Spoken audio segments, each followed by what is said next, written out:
নমস্কার, আপনাদের সবাইকে স্বাগত। আজকে রান্না করছি বাটি চচ্চড়ি। এই জন্য আমি ছোট ছোট করে উচ্ছে কেটে নিয়েছি, আর কচি সজনের ডাঁটা নিয়েছি, কিছু আলু নিয়েছি, আলুও ছোট করে কেটে নিয়েছি, আর কয়েকটি কাঁচা লঙ্কা এর মধ্যে আমি নিয়েছি।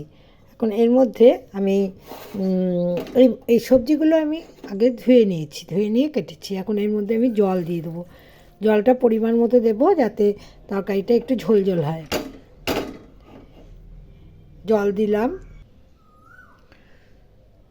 তেল দিলাম। তেল সর্ষের তেল দিলে ভালো হয়, তবে আপনারা যে কোনো তেল দিতে পারেন। আমি সাদা তেল দিয়েছি।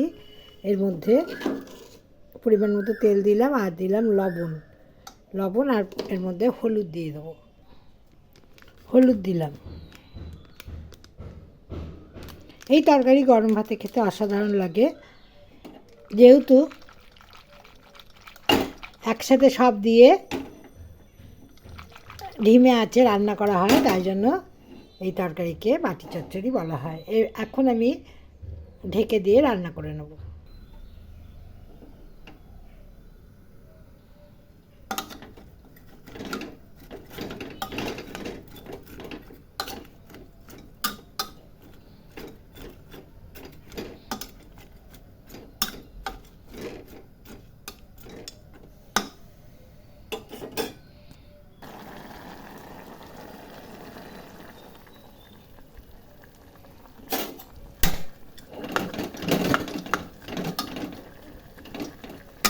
যেহেতু কুকারে বসিয়েছি, এটা আমি দুটো সিটি দিয়ে নেব।